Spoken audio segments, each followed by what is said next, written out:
Welcome everyone, I'm Matty the Hero, and today we're gonna talk about Eggnot and Raw Fury's Noir detective game with an asterisk big enough to cover the entire length of such a descriptor. The game formerly known as Backbone, or as it is called now, Tales Noir. To get the formalities out of the way, the game was published in June of 2021 by Raw Fury and developed by Eggnot. It is also the biggest disappointment I've played this year, not for its lack of quality mind you, but because... well, actually it's probably better we start at the beginning. The game stars Howard Lothar, a raccoon detective, which is to say that he's a detective that's a raccoon, not that he specifically spies on raccoons as a detective, although I'm sure he's done that as well. Who takes an everyday gig as a private dick, only to find out he's bitten off more than he can chew, when it is revealed that the person he was supposed to investigate has been murdered by a crime syndicate. Approached by amateur writer and journalist Renee Wilson, who is trying to expose this syndicate, Howard has a choice between undertaking this task and undertaking this task but acting reluctantly, a restorational with narrative adventures such as these. Speaking of which, I suppose it's as good a time as any to really dive into the mechanics of the game. Alright, well, you can walk to the right, you can also walk to the left. Speaking with people isn't out of question either. And sometimes, but only sometimes, you can interact with the environment too. Alright, I'm obviously taking the piss. A game doesn't necessarily need complex mechanics to achieve what it's going for, and by the lack of such we can ascertain that it is the writing that comprises the crux of this game, so how is it? Well, before I answer, let me know that I will be spoiling plot developments in order to discuss this, so if you wish to avert your eyes, skip to the timecode shown on screen. Done? Okay, cool. Now that that's out of the way, the game's writing is best described as wildly inconsistent. Some, dare I say, maybe even most dialogue in this game is fine and fits the aesthetic of the game, at least until the end of Act 2, but we'll talk about that later. There are some cracks here and there, and even when there's nary one, the game does bring up some lines that might make you go, God, I sure hope that isn't foreshadowing.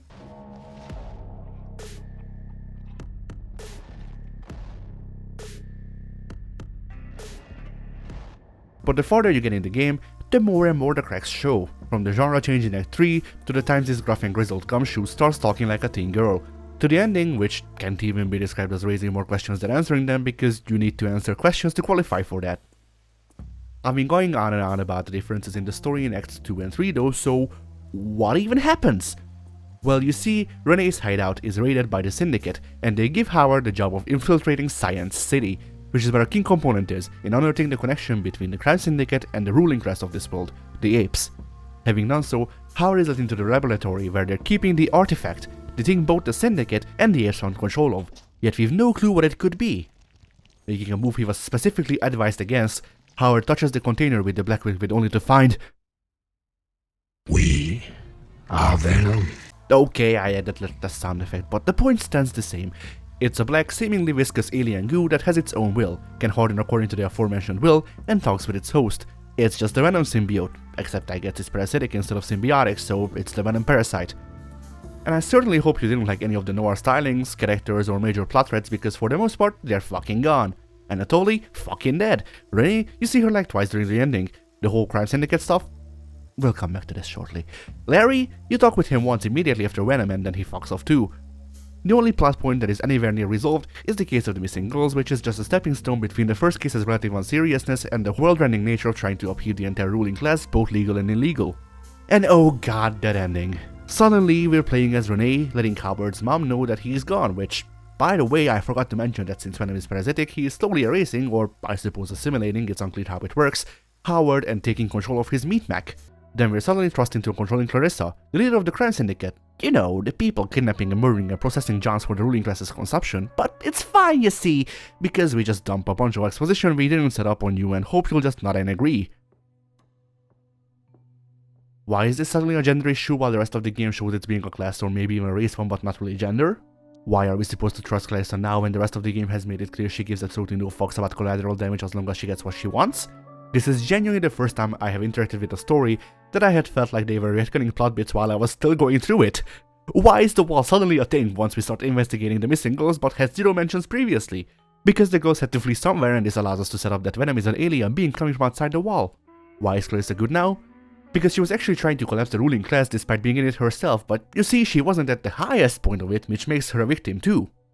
And all of those people she killed trying to do this? Fuck him, they didn't really matter, we didn't give them names anyway, aside from the first dude you investigate, but let's forget him. Why is Venom? Because we played Disco Elysium and wanted to make something like that, but we didn't have the budget to restart development. We couldn't know for sure we could raise enough money to make a different game after this one, and we already crowdfunded this game, so we couldn't cancel it and just fund that one instead without losing goodwill. So we smashed as much of Disco Elysium into this game as we could, narrative consistency and quality be damned.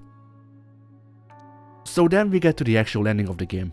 Renee and Clarissa agree to join forces to become freedom fighters and take down the apes. Then we're back to controlling Howard, or rather Venom in his Howard suit, outside the wall. How did he get here? Yes.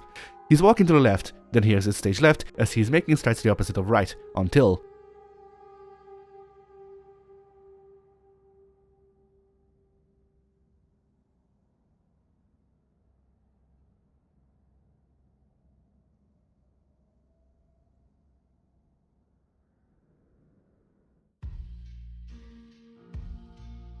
And there you have it!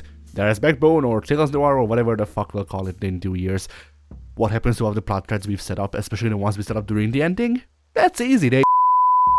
Now to move on to the graphics, their use of the Unreal Engine offers this game some nice lighting that, while at points might clash with the pixel art aesthetic of the game, can also give it some heightened atmosphere. As for the pixel art itself, I mean, it's fine. The game also has these painted cutscenes which have a very contrast-heavy, moody feel to them, which fits the whole noir thing they're trying to go for. As for the soundtrack, it works for the most part, I'd say. The instrumentals are good and they're not overbearing or misplaced, except for the vocal tracks which always felt out of place for me.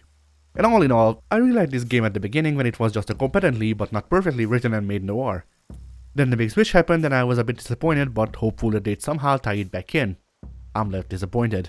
The game showed great promise, but the choice to switch things up the way they did, be it because of a failure of execution or something I would not be privy to, like the big design shift mid-development, made me sour on the game quite a bit.